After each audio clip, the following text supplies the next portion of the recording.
Okay, well, welcome to Creekside Book by Book, the last session in June, and we're going to be walking through 1 Samuel 8 through 11. And so we have people on Zoom, and we have Lizzie in the room here tonight. And so it's going to be a interesting split. The last couple of weeks, there have been more people here and then fewer people online. So what a fun experiment in time we live in.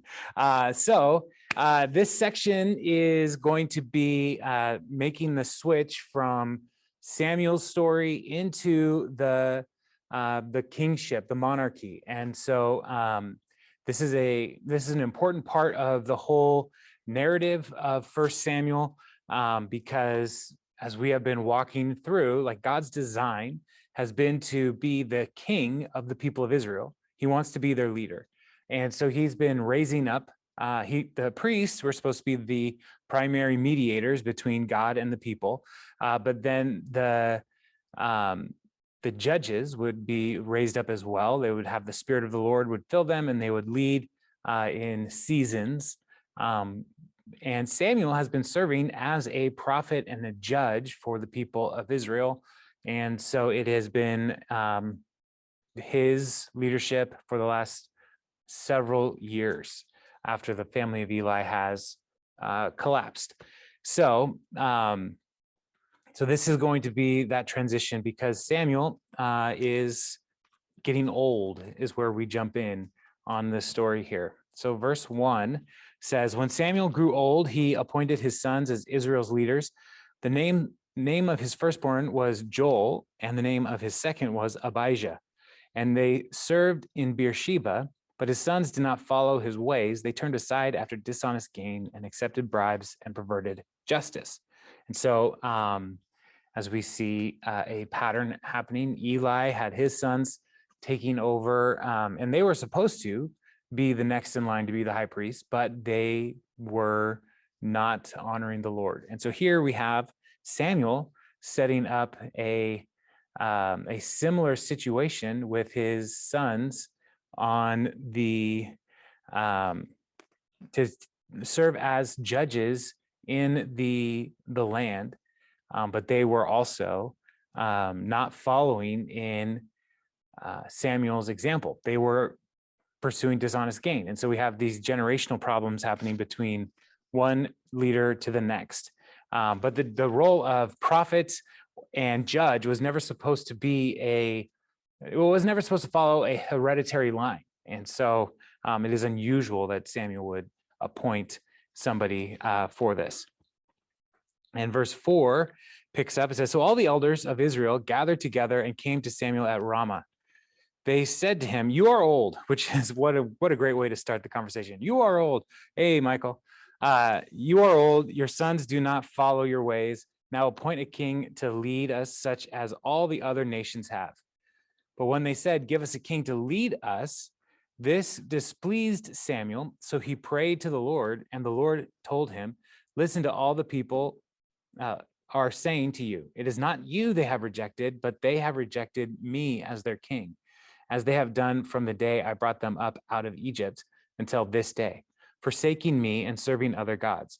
So they are doing to you. Now listen to them, but warn them solemnly, and let them know what the king who will reign over them will claim as his rights. And so this is they come, they say, you're old, your sons are terrible, we want a king. Now the law talked about the day that they would have a king, and so it should not be a surprise for Samuel.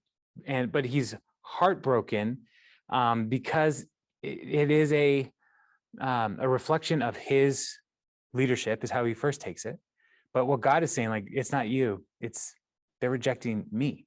Like, God wanted to be their king, but God knew that wouldn't last forever. And the other really difficult and heartbreaking thing here in this is, give us a king so that we can be like other nations. And Israel was supposed to be different. Israel was supposed to stand out and be a light to the nations as they trusted the Lord. And so now they're rejecting that, and they are trying to just mix in with the nations around them. And having a king would be, there are benefits. part of the challenge is there's all these nations that are becoming more powerful, bordering the people of Israel. And so having a king would actually give them a focus in leadership that they don't have now. And it would help them to be able to put together a military that would defend the nation. Right now, it's just tribes are kind of banding together as best they can. And so they're feeling a pressure to try to preserve themselves. So it's not all bad what they're doing, but what the Lord wants them to realize is they have not thought through all that they are asking for. And so he says, tell them all the things that the king will claim as their rights. And so we pick up in verse 10. Samuel told all the words of the Lord to the people who were asking him for a king. He said, this is what the king who will reign over you will claim as his rights. He will take your sons and make them serve with his chariots and horses, and they will run in front of his chariots. Some he will assign to be commanders of thousands and commanders of 50s, and others to plow his ground and reap his harvest, and still others to make weapons of war and equipment for his chariots. He will take your daughters to be perfumers and cooks and bakers. He will take the best of your fields and vineyards and olive groves and give them to his attendants. He will take a tenth of your grain and of your vintage and give it to his officials and attendants, your male and female servants, and the best of your cattle and donkeys he will take for his own use. He will take a tenth of your flocks, and with yourselves, and you yourselves will become his slaves. When that day comes, you will cry out for relief from the king you have chosen, but the Lord will not answer you in that day. But the people refused to listen to Samuel. No, they said, we want a king over us. Then we will be like other nations, with a king to lead us and go out before us and fight our battles. When Samuel heard all that the people said, he repeated it before the Lord. The Lord answered, listen to them and give them a king. And then Samuel said to the Israelites, everyone go back to your own town. And so as Samuel is laying out the cost of kingship, some of the major things, like you want to have a king to lead you, but that's going to cost you an additional tithe, essentially, because he's saying a tenth of your crops, a tenth of your flocks and your herds, he's going to take. So they're already called to give a tithe to the work of the tabernacle. The king is going to want another 10%. So this is not a substitute 10%. And so that's one cost. The other cost is he's going to conscript your sons into the military, and they're going to fight his battles. And it says that they're going to run before his chariots. And like if you remember chess, how chess is set up, it's like the king and the queen are in the back row, and what's in the front row? It's all the pawns. All your kids are going to be pawns for the king. And so he's not painting a pretty picture of what the kingship is going to bring to the people. It's going to cost them dearly. Their land he will come and take. And all of the things that we see in Samuel's description here actually come to pass in different degrees throughout the different kings in Judah and Israel. They're going to have these kings who will come and just take their land. And because they're the king, they have the right. And so he lays it all out there, and they say, yeah, that sounds great. That's what we want. And so again, Samuel prays, and God's like, give them what they want. Let them have the king that they want. And, there's a writer named C.S. Lewis, and he talks about the judgment of God. And one of the things he says is hell is when, like so often we pray, like, Lord, your will be done. And that's in heaven, it's where the Lord's will is being done, like perfectly in eternity, in God's design for his followers. Hell then is where the Lord, in C.S. Lewis's view, turns to the people and says, your will be done. And the people our will as humans leads to destruction. And so this is kind of one of those moments where the Lord hands them over to their own desires, hands them over to their own judgment, because the kingship is going to bring pain. And so he's letting them go in that path. And so Yeah, so it is not a pretty picture. And Samuel basically says, all right, everybody, Lord told me we can do this. Everybody go home. We don't know who's going to be king. I mean, they wanted a king right that day. We don't know. But Samuel sends everybody home, and we're like, okay, if you stopped right here, if you're reading a chapter a day, you stopped right here, it's like, that's weird. Like, what's going to happen? And then we get this shift in the story. And that's one of the fun things about the book of First Samuel as we've been walking through. It's like, here's Hannah, and she prays to have a kid, and God gives her a kid, and that's great. But then we get, and she brings him to the tabernacle when he's weaned. Great. But then we get a shift to the sons of Eli. It's like, whoa, these guys are not great.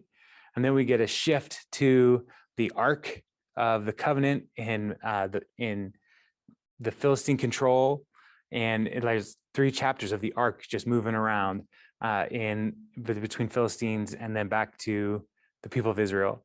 And then now we're going to get another shift to introduce another character in the plot, and that is Saul. And so in chapter 9 we shift to Saul, and starting in verse 1. I have a large section here, so I'm going to probably read a large chunk just so we can get the narrative pretty clear. So verse 1, there was a Benjamite, a man of standing, whose name was Kish, son of Abiel, the son of Zeror, the son of Bechorath, the son of Apiah of Benjamin. Kish had a son named Saul, a handsome and young man as handsome a young man as could be found anywhere in Israel, and he was a head taller than anyone else. So we have this genealogy here with Saul's family leading several generations back. His father is a man of standing, and so there's a couple different understandings of what that could be. He could be a elder in the clan. He could be a wealthy person. He could be a military leader. There's different ways that we could understand Kish and who he is, but the way this is described, but he's an important person. And then also when we talk about Saul, this is one of the few times where we actually get a description of what anybody looks like in the whole Bible. He's handsome and he's tall. This is really the only time we get a description of a person's height in the people of Israel. The only real height issues are Zacchaeus and Goliath. And so everybody else, like they don't take those details down for us. So like we have no idea what Jesus actually looked like. We have no idea how tall he was, what color hair he had, what his beard grooming habits were. We don't know any of those things. But we know that Saul is tall, and it helps because it rhymes. And so he's taller than everybody else. Now, the donkeys belonging to Saul's father, Kish, were lost. And Kish said to his son Saul, "Take one of the servants with you and go and look for the donkeys." So he passed through the hill country of Ephraim and through the area around Shalisha, but they did not find them. They went on into the Sha'alim, but the donkeys were not there. Then they passed through the territory of Benjamin, but they did not find them. This whole trip is about 60 miles, the route that they took. So it's 60 miles in about 3 days. When they reached the district of Zuph, Saul said to his servant who was with him, "Come, let's go back, or my father will stop thinking about the donkeys and start worrying about us." But the servant replied, "Look, in this town, there is a man of God. He is highly respected, and everything he says comes true. Let's go there now. Perhaps he will tell us what way to take." Saul said to his servant, "If we go, what can we give the man? The food in our sacks is gone. We have no gift to take to the man of God. What do we have?" The servant answered him again, "Look," he said, "I have a quarter of a shekel of silver. I will give it to the man of God so that he will tell us what way to take. Formerly in Israel, if someone went to inquire of God, they would say, 'Come, let us go to the seer,' because a prophet of today used to be called a seer," which is a fun little cultural note that somebody put in there. "Good," said Saul to his servant, "come, let's go." So they set out for the town where the man of God was.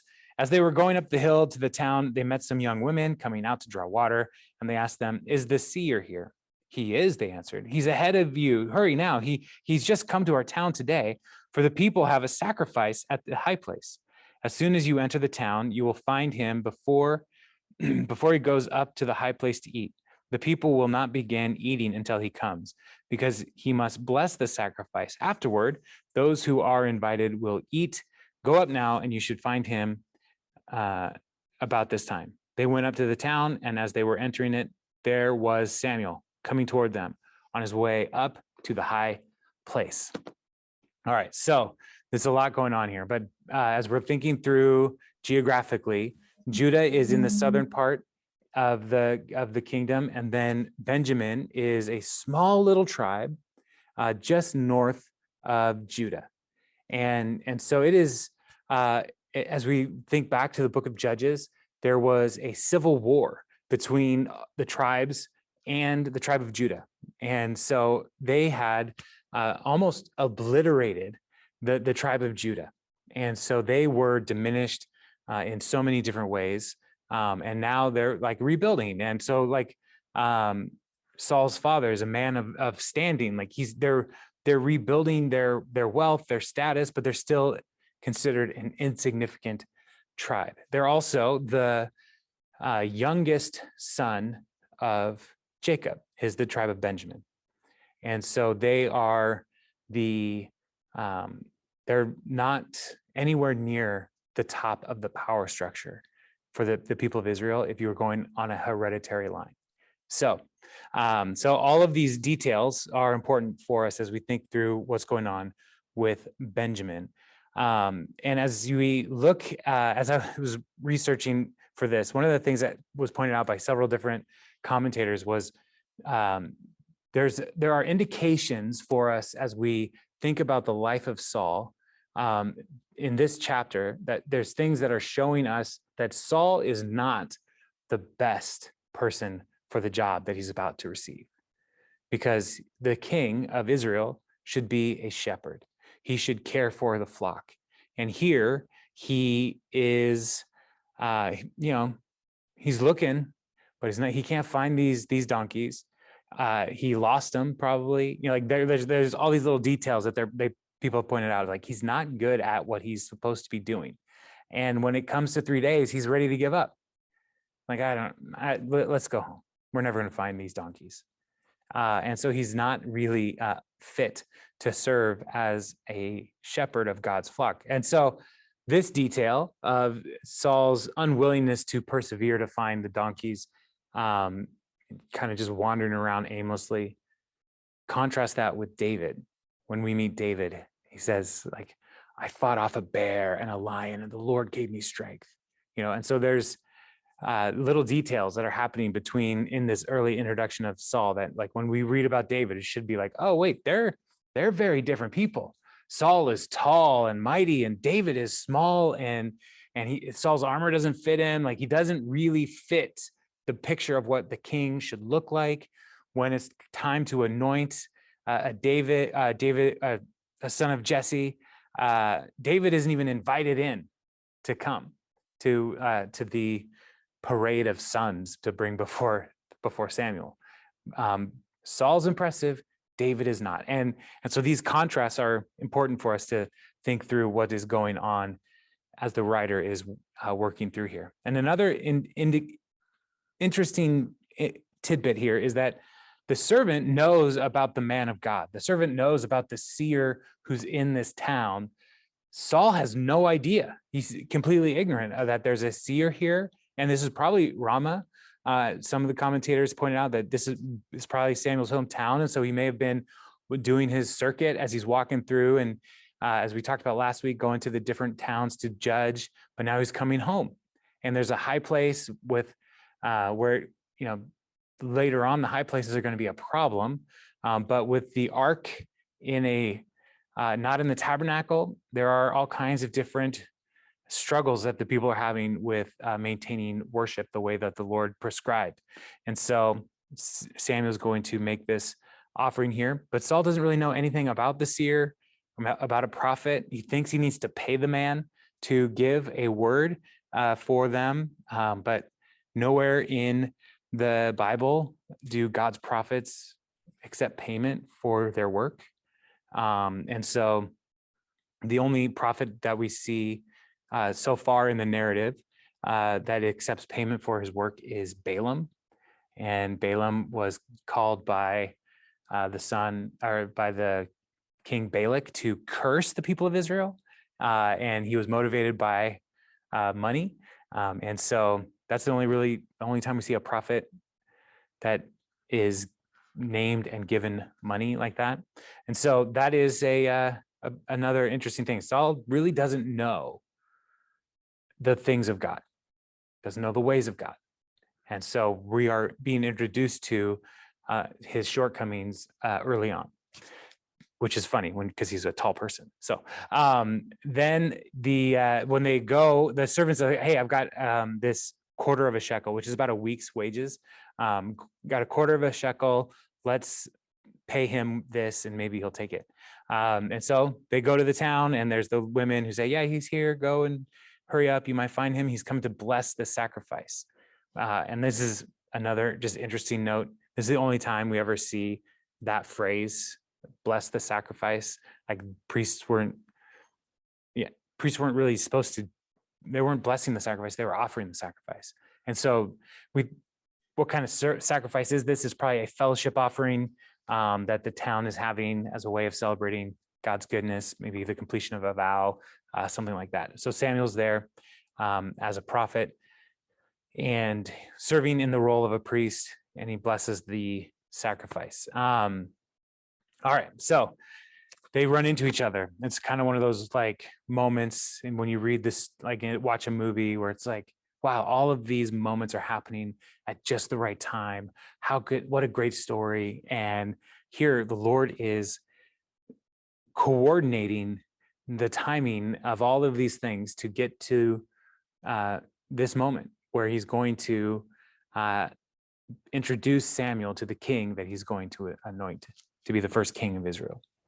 So verse 15, now the day before Saul came to the Lord had revealed this to Samuel. About this time tomorrow, I will send you a man from the land of Benjamin, anoint him ruler over my people Israel. He will deliver them from the hand of the Philistines. I have looked on my people, for their cry has reached me. When Samuel caught the sight of Saul, the Lord said to him, this is the man I spoke to you about. He will govern my people. Saul approached Samuel in the gateway and asked, would you please tell me where the seer's house is? I am the seer, Samuel replied. Go up ahead of me to the high place, for today you are to eat with me, and in the morning I will send you on your way and will tell you all that is in your heart. As for the donkeys you lost 3 days ago, do not worry about them. They have been found. And to whom is all the desire of Israel turned, if not to you and your whole family line? Saul answered, but am I not a Benjamite, whom from the smallest tribe of Israel? And is not my clan the least of all the clans of the tribe of Benjamin? Why do you say such a thing to me? Then Samuel brought Saul and his servant into the hall and seated them at the head of those who were invited, about 30 in number. Samuel said to the cook, bring the piece of meat I gave you, the one I told you to lay aside. So the cook took up the thigh with what was on it and set it in front of Saul. Samuel said, here is what has been kept for you. Eat, because it was set aside for you, for this occasion, from the time I said, I have invited guests. And Saul dined with Samuel that day. So all of these things, God is coordinating these events. And so we get told here that the Lord told Samuel exactly what was going to happen. And the way it is said that the Lord revealed this to Samuel is I wrote it down. It was so interesting. Oh, maybe it's gone. He opened Samuel's ear to tell him this. So when it says he revealed this to Samuel, it's like he opened his ear. And so I just found that as an interesting way of phrasing this. But so right away, Samuel says, like, I'm the seer you're looking for. I'm going to tell you everything that's going on in your heart. Don't worry about the donkeys. You know what Samuel didn't get in this? Any money. Like they didn't even get to the point where they would try to give him money to get a prophet, or to get the prophet to give them a word, right? And so yeah, there's an interesting thing that's going to happen later in Saul's life as well when it comes to trying to interact with spiritual forces, because later on he's going to, towards the very end of his life, he will try to get a witch to give him a word. And so here he doesn't really understand how prophets work. Later on, he doesn't really understand the spiritual darkness and what it can do to somebody. And even when he tries to get the witch to give him a word, the witch like calls out to the spirit realm, and who shows up but Samuel? Dead Samuel's ghost shows up and is like, why are you bothering me? So the Bible's awesome. But here Samuel's like, I knew you were coming. I prepared for you. You're going to have the choice meat here at this feast. I told the cook, guests are coming. Everything is lining up here. And he says something to Samuel, or to Saul, that says, the longing of all Israel is coming to your house. Like, you are the one that when they had that meeting saying, give us a king, you're the one that they're looking for. And Saul probably didn't really understand all that meant, but he probably was aware of the longing that the people had for a king. And so that's why he says, but whoa, we're nobodies. We're not important. And there could be just a polite, deference here, like to say, well, I'm not that big a deal. But Samuel's like, no, I'm telling you, this is what is happening. And so they ate together. And verse 25, after they came down from the high place to the town, Samuel talked with Saul on the roof of his house. They rose about daybreak, and Samuel called to Saul on the roof, get ready, and I will send you on your way. Then Saul got ready. He and Samuel went outside together. As they were going down to the edge of town, Samuel said to Saul, tell the servant to go on ahead of us. And the servant did so. But you stay here for a while so that I may give you a message from God. Then Samuel took a flask of olive oil and poured it on Saul's head and kissed him, saying, has not the Lord anointed you ruler over his inheritance? When you leave me today, you will meet two men near Rachel's tomb at Zelzah on the border of Benjamin. They will say to you, the donkeys you set out to look for have been found. And now your father has stopped thinking about them and is worried about you. He's asking, what shall I do about my son? Then you will go on from there until you reach the great tree of Tabor. 3 men going to worship God at Bethel will meet you there. One will be carrying 3 young goats, another 3 loaves of bread, and another a skin of wine. They will greet you and offer you 2 loaves of bread, which you will accept from them. After that, you will go to Gibeah of God, where there is a Philistine outpost. As you approach the town, you will meet a procession of prophets coming down from the high place with lyres, timbrels, pipes, and harps being played before them, and they will be prophesying. The Spirit of the Lord will come powerfully upon you, and you will prophesy with them, and you will be changed into a different person. Once these signs are fulfilled, do whatever your hand finds to do, for God is with you. Go down ahead of me to Gilgal. I will surely come down to you to sacrifice burnt offerings and fellowship offerings, but you must wait 7 days until I come to you and tell you what you are to do. So Samuel takes this opportunity. He takes Saul aside, and it's just a private moment, and anoints him with oil. And the anointing oil is a symbol of God's Spirit resting upon somebody. And so at this point, the anointing is even is a prophecy of the Spirit actually filling him. But he anoints him with oil. And it's not just the little like cross on the head like we normally do in our churches. It's like, I'm going to dump this oil on your head. And so there's a bunch of oil coming down to Samuel's head, or Saul's head. And then he starts saying, like, you're going to find these guys. They're going to tell you the donkeys are found. You're going to run into these other people, and they're going to be carrying these goats and loaves of bread and a skin of wine. and you'll accept those from them. Then you're going to run into these prophets. He's giving him 3 signs to confirm that God is calling him. And so Saul, who seems to be a man who needs convincing, like Samuel's like, I'm taking away all your excuses, man. Like, here's all 3 things. And it's pretty impressive. And so when people say, Lord, give me a sign, like these kinds of stories we read in the Bible are usually the kinds of things that we want God to give signs to us to confirm what he's calling us to do. And in my experience, I've never had anything that clear. So it's like, I would love to have this, Lord, but usually when we see God calling and directing, it's more of a, we take a step and then a thing happens where we're like, oh yeah, this is what God is calling us. This is the direction. And we kind of make the road by walking as we take one step after another, trusting the Lord. And so even here, it wasn't, here's 3 signs right now. Saul still had to go ahead. He still had to walk. And so, but Samuel didn't want him to miss what these things were telling him, what was happening here. So Samuel is confirming all of these. And so as we are noting, as this is all going to happen, as Saul is going to do this, but there are some interesting notes with why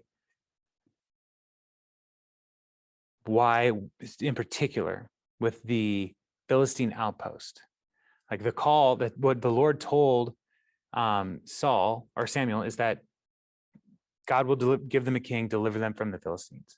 And here Samuel tells Saul, the Spirit will come upon you and do whatever you find to do, like whatever your hand finds to do it. And so in the Judges, when we read the Spirit of the Lord came upon somebody, it was usually with power and might, and they fought the enemies of the people of the Lord. And so there's a little moment here as we're reading where it's like, right now, Saul, the Spirit of the Lord is on you. Will you go and fight the Philistines? And he doesn't, just FYI. So, but he is going to fight the Philistines later. But here early on, he's right there with that school of prophets. The Spirit of the Lord is on him. Like, this could have been the moment that he went ahead and fought the Philistines. So let's see how the story plays out. Verse 9, as Saul turned to leave Samuel, God changed Saul's heart. And all these signs were fulfilled that day. When he and his servant arrived in Gibeah, a procession of prophets met him. The Spirit of God came powerfully upon him, and he joined in their prophesying. When all those who had formerly known him saw him prophesying with the prophets, they asked each other, what is this that has happened to the son of Kish? Is Saul also among the prophets? And a man who lived there answered, and who is their father? So it became a saying, is Saul also among the prophets? After Saul stopped prophesying, he went to the high place. And so this prophetic event here is probably more like, it's not that Saul was speaking oracles of the Lord. It was probably more like an ecstatic worship experience where there would have been something similar to like speaking in tongues and that kind of an experience. And so that's part of why the people were like, is Saul now among the prophets? It's like, that's different, because this wasn't something that everybody was experiencing as they were following the Lord. The prophets were distinct in this situation. But Saul is having that experience because the Lord is changing Saul's heart. And so verse 14, now Saul's uncle asked him and his servant, where have you been? Looking for the donkeys, he said. But when we saw they were not to be found, we went to Samuel. Saul's uncle said, tell me what Samuel said to you. And Saul replied, he assured us that the donkeys had been found. But he did not tell his uncle what Samuel had said about the kingship. So he is hesitant to go before and say like, well, Samuel told me the donkeys are found, but also he told me I'm going to be king. Like, Saul's does not want to promote himself here, which is good. That's a good sign in a king. It's not all about Saul. He's unsure about what's happening. And so he is not ready to say all that Samuel told him. But Samuel is not going to wait. So verse 17, Samuel summoned the people of Israel to the Lord at Mizpah and said to them, "This is what the Lord, the God of Israel says. I brought Israel up out of Egypt, and I delivered you from the power of Egypt and all the kingdoms that oppressed you.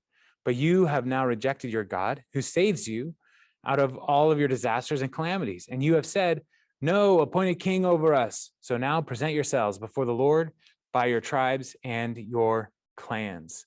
And so Samuel is recapping, but then also saying, we're going to choose a king right now.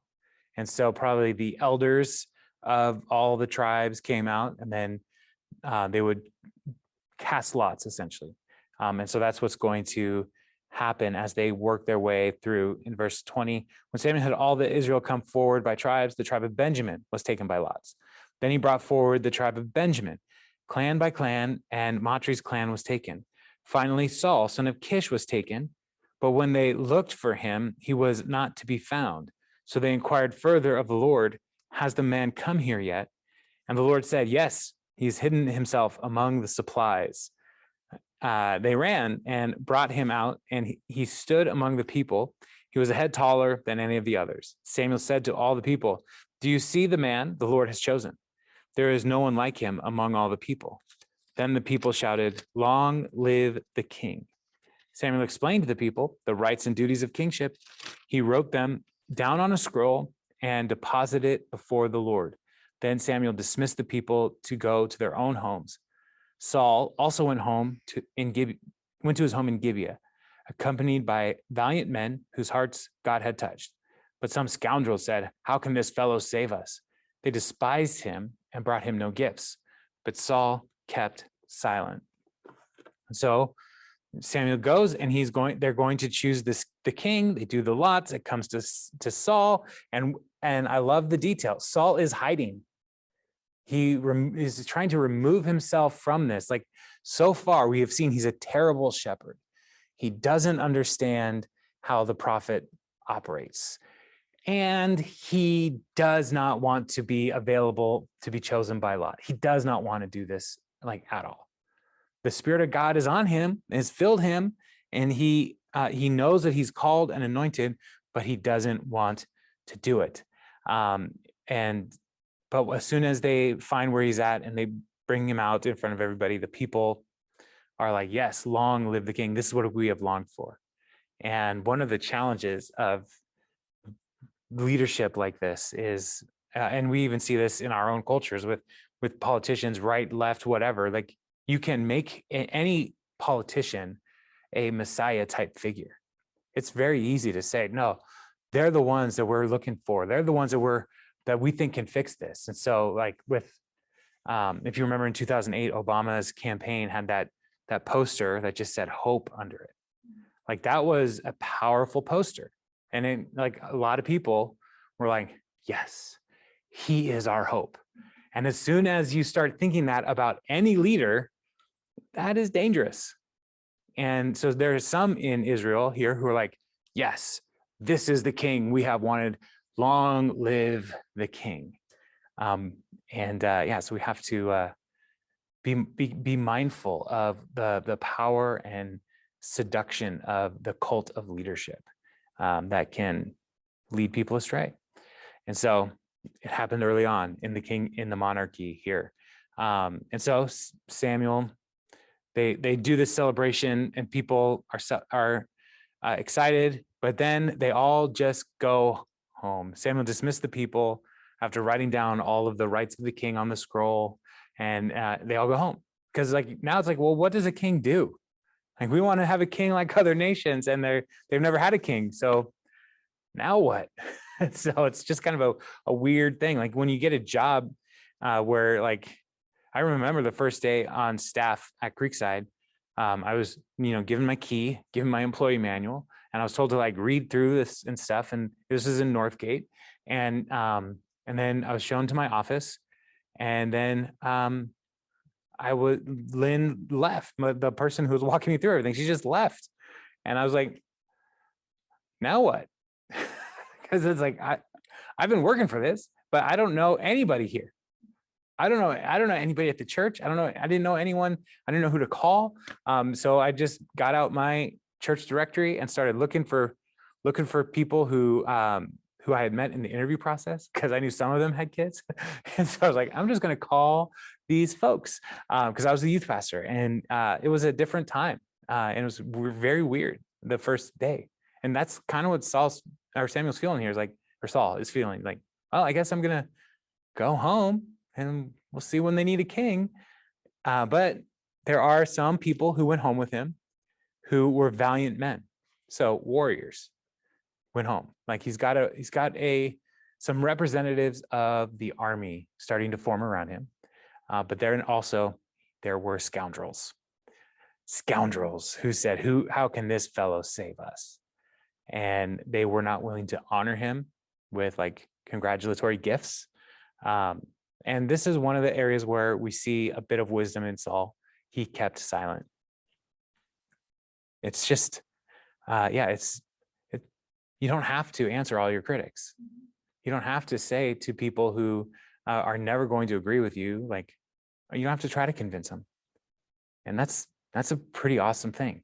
And it would have been good if Saul remembered that, because he's not going to be great as we continue on through his life story. So, but let's pick up in chapter 11, because there's going to be a crisis, and a crisis is a moment where leaders can step in and make things happen. So Nahash, the Ammonite, went up and besieged Jabesh Gilead. Jabesh Gilead is on the east side of the Jordan River. So it's some of the Trans-Jordan tribes is what they're called. And so they were already isolated by the river.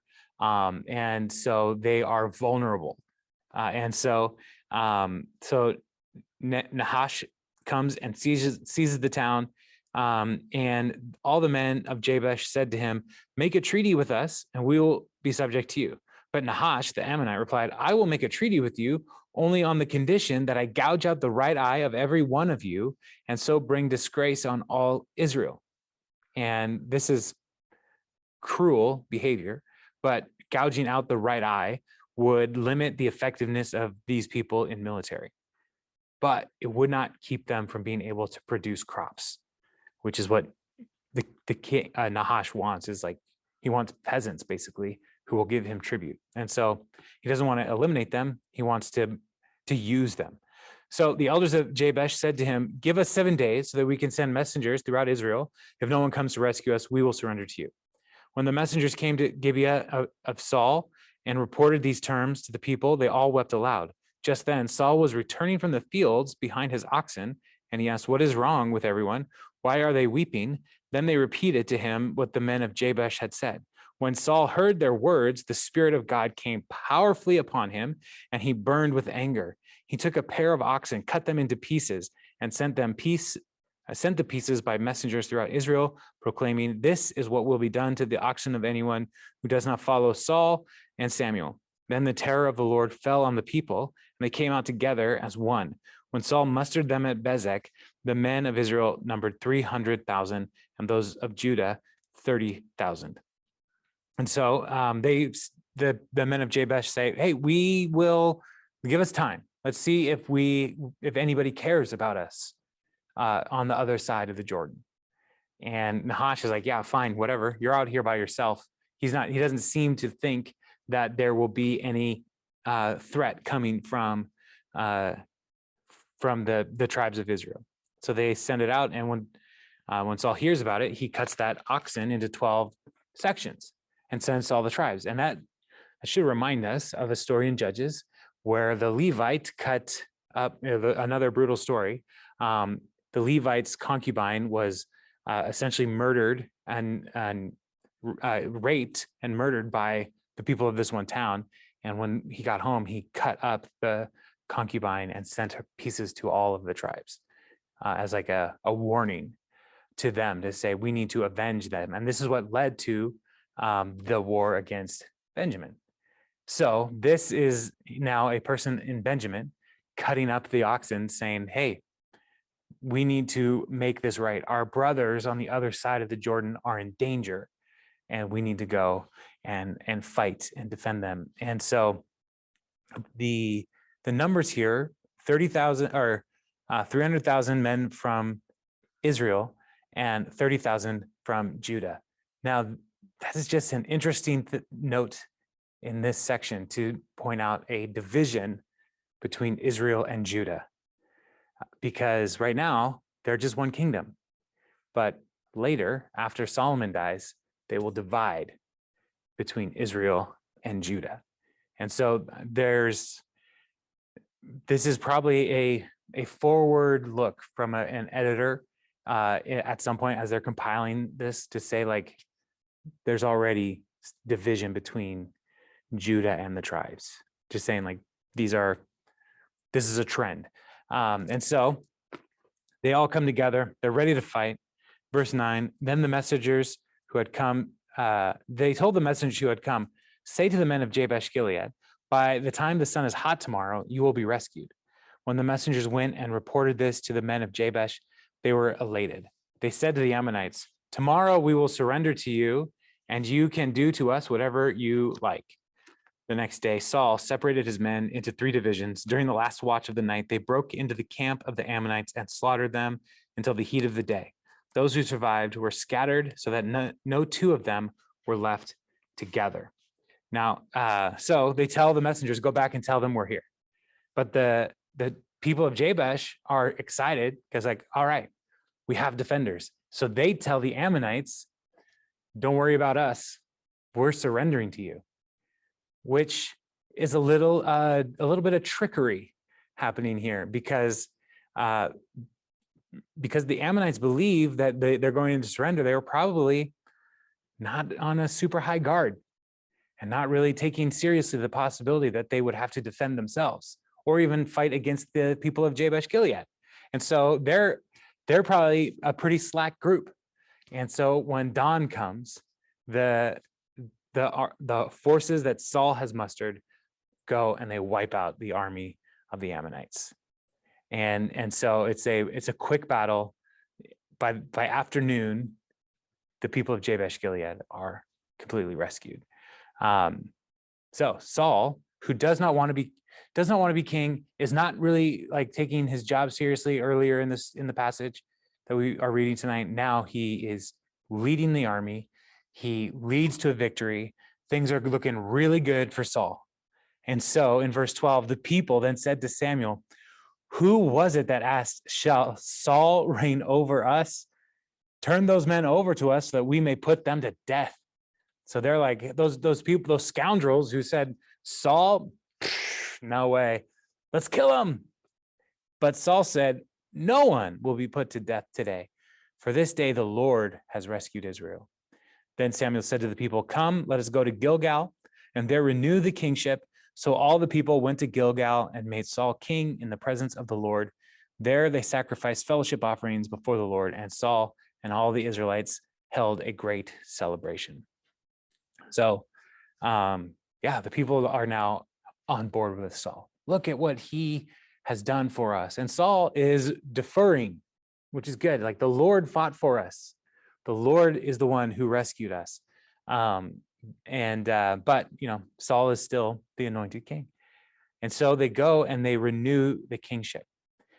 And the place that this is happening is interesting, because Jabesh Gilead is on the east side of the Jordan River.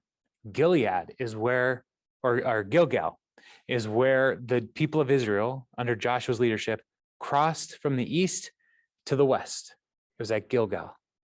And so now the armies of Saul are going to cross from the east to the west, back into the land that God had promised to Abraham. And all of this is happening at this sacred site in Gilgal. And so there is a renewal of the kingship, but a reminder that the king, the true leader of Israel, is the Lord, because he's the one who brought them into the land the first time. And here, as they're crossing back over, he's the one bringing them into the land again to now have the king serving as, ideally, the steward of the people of Israel, the steward of the military, the one who would lead them well. It's not going to turn out that way with Saul. It's a bummer, but it's not. But here we have a moment where the monarchy has an opportunity to reflect the Lord well. And it's happening at this sacred site at Gilgal. And so that's where we're going to stop tonight. Yeah, we will jump in 2 weeks back to chapter 12. Next week, I'm going to be out of country. Yeah, but are there any questions on Zoom or with Michael or Lizzie? Any questions on the passage tonight that we looked at?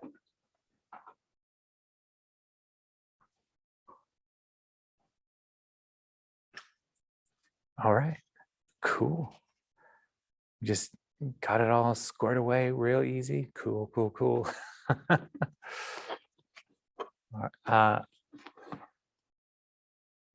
Well, great then. We'll wrap us up and we'll enjoy the rest of our evening. Can I pray for us as we are reflecting on kings and leaders and asking the Lord's wisdom? Lord, we thank you for this story and this event that happened in the lives of your people Israel. And we pray, Lord, that you would help us as your people today to honor you above all earthly leaders, and help us to rise to the occasions that you put before us, trusting that you are the one who fights for us and goes into battle with us. And Father, I pray for the leaders that we have in our church, in our region, in our country. Lord, we pray that their hearts would be transformed. You transformed Saul's heart. And so we do pray for leaders with transformed hearts, from the highest offices to the lowest in our whole region. We need people who hear from you and trust you. So we ask that for your glory, Lord. Amen. Amen. All right, everybody. Well, have a great week, great 2 weeks. I'll see you in the future. I can't do math, whatever 14 days from now is. So, all right. Bye. All right. Bye, Jason. Safe travel. Thank you. Bye.